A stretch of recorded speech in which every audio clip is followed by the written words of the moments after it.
marshmallows in here to vacuum them. Vacuum seal them.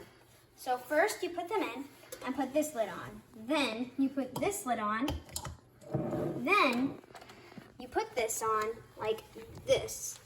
You make sure that this is on and press accessories and watch them grow.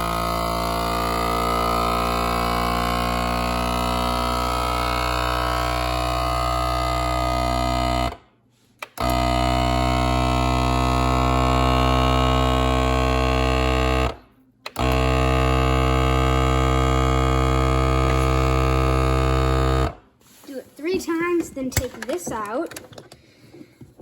Take this off, which, Dad, please. Then you use this and you open it. What happened to the marshmallows? Did they stay big? They didn't stay big. They went smushy and crinkly.